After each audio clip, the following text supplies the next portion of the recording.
Hi, I'm Kate Barrett, the founder of Shining Light Media and the Email Marketing Academy, and welcome to another Tuesday email marketing tip video.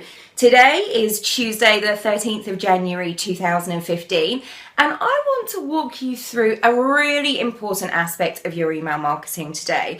As you know, throughout January, we're focusing in on growing your email list. And today I'd like to look at your sign-up forms. I want to really drill down, and I'm going to show you 5 key elements of your sign-up form that you need to be aware of and optimizing for maximum success. So when you're growing your email list, the first thing that you need to remember is you're not the only one.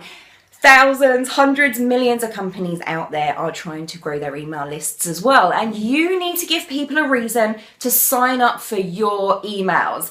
You need to tell them the benefits. And that's the underlying message of this Tuesday tip video today, is to make sure you underline and outline and show off and throw out there the benefits of receiving emails from you over everybody else. What do you offer, and what are the benefits for the subscriber to receive your emails?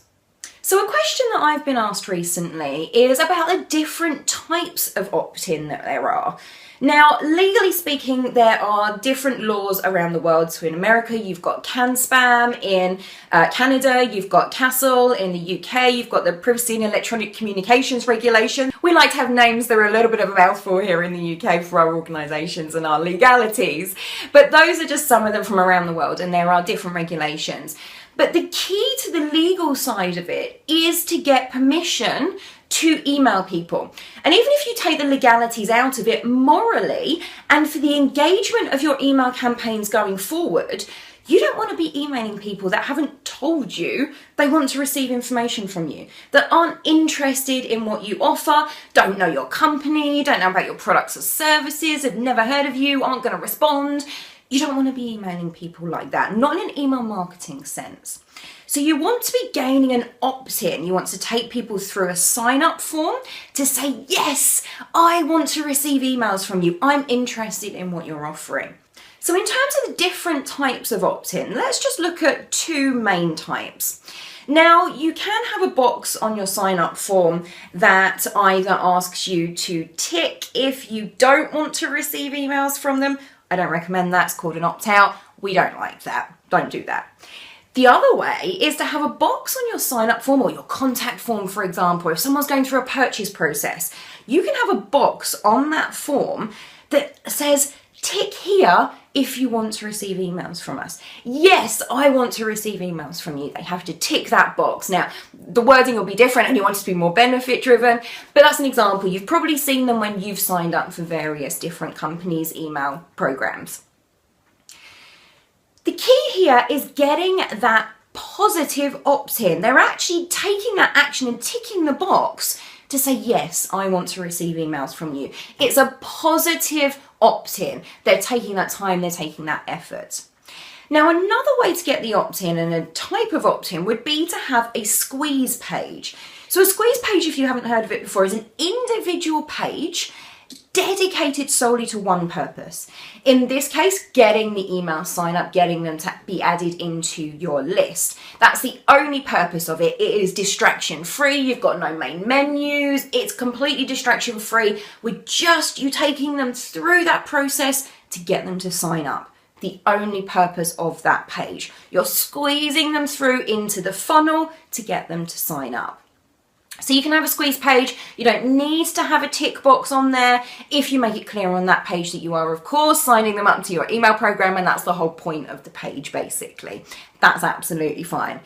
The key here is for people to be aware of what's going on, for you to be open, honest, and transparent. And I want you to remember those 3 words: open, honest, and transparent. And keep that in mind whenever you're looking at an opt-in form.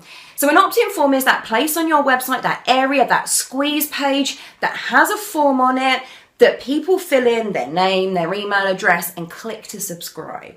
That's your sign-up form. So you want to place it everywhere on your website for starters. And on the 27th of January, again, as I said in my last video, we're going to be looking at ways to drive traffic to your sign-up forms. But the first place to start is on your website, because any traffic you're driving there, you want to be capturing that. You don't want to be losing people. So imagine this. You've spent a lot of time working on your website, got fantastic information on there.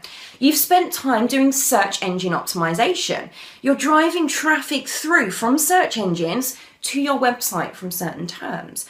People come onto your website, they might have a little look around. I think you've got about 30 seconds when they hit your homepage, maybe even less than that. I think it might be 8 seconds. I can't remember exactly what the secondage is there, but it's a very, very short amount of time when somebody comes onto your website, looks around and thinks, yes, I'm going to stay. No, I'm going to wander off.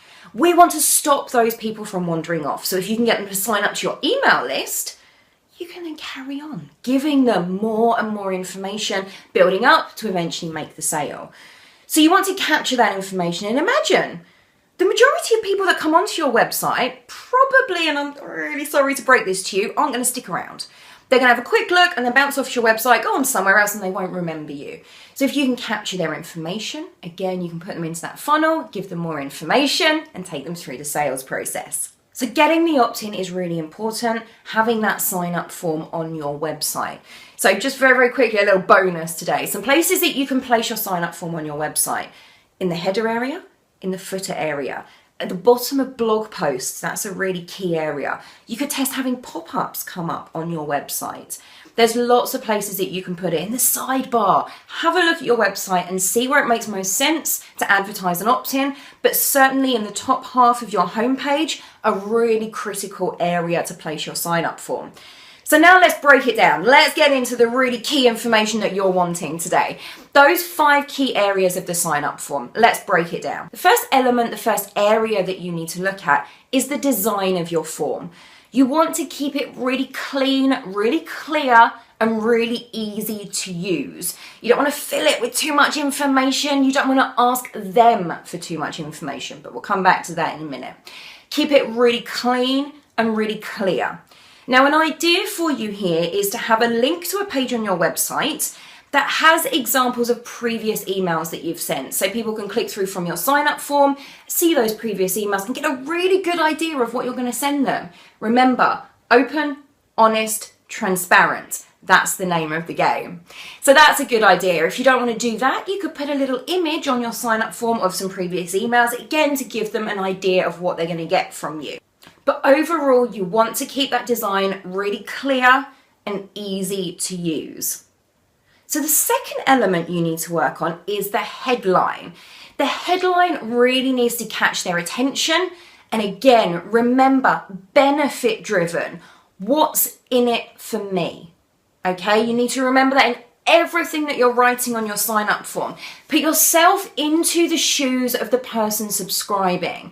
What would capture your attention? Now, for your sign up form, the key to getting this right is to know who you want to attract. If you know who you want to attract, you can tailor the information on your sign up form to really capture their imagination, to hit on a pain point that they're having, a problem that they're experiencing, and how you can solve it.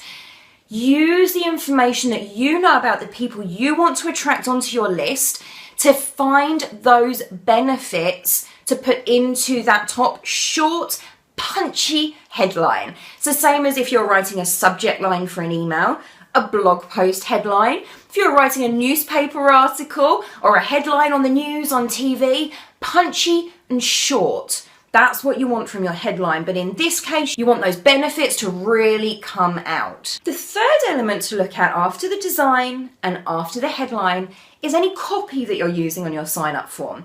Now, this could be anything from one sentence if you're using a small sign-up pod on a page on your website, or it could be quite a bit of information, a paragraph and a few bullet points if you're using a squeeze page, for example.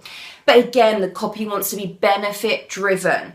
Bullet points, highlighting certain areas by bolding certain words, all help to make certain information stand out. So the same rules apply as if you were writing a blog post. Use those short, punchy sentences. Bullet points, the same as if you're writing your email content.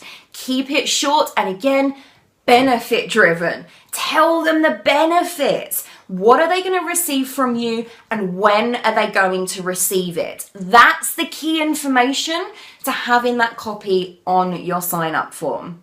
The fourth area or element to be aware of on your sign up form and to really think through are the fields. So this is the information that you're collecting. So the minimum information you need is, of course, email address. You need that to get the relationship started via email. You don't need anything else. The more information you add on, the less people will complete the sign-up form. It's common email marketing knowledge that the more steps you put in front of somebody, the less likely they are to get to that end result. So you want to ask them for as little information as possible.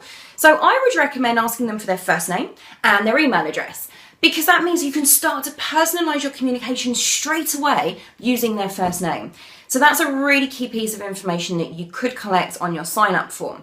Now, depending on the type of business that you are, you may want to collect other information. But remember, the more fields you're asking for, the more hoops you're asking them to jump through, the less likely they are to get to that point where they press the button and sign up for your email list. So just remember that in terms of the fields that you're collecting, the information.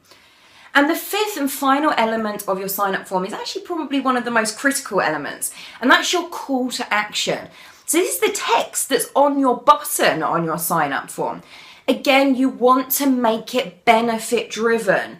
If you're offering an incentive for sign-up, such as an ebook to download, you might want to put download your ebook now, download your free guide now, not just sign up, submit. Something boring. You want to be benefit driven. Tell them what's going to happen next. What's that benefit they're going to get to next by pressing that button? So remember to look at your call to action text as well. Now, I mentioned there about offering an incentive for sign up, and that's going to be the focus of next week's video. So your challenge for this week is to have a look at your current sign up forms if you have one. Have a look at those 5 different elements and look at if they're benefit driven. How can you improve your sign up forms? You could even run an A/B split test and use some of the technology out there to help you test different wording on your sign up forms. And if you don't have a sign up form already, your challenge is to create one and put it onto your website. So let me know in the comments below how you get on. And I will see you next week, Tuesday the 20th, where we'll be talking about creating your opt-in offers. See you then.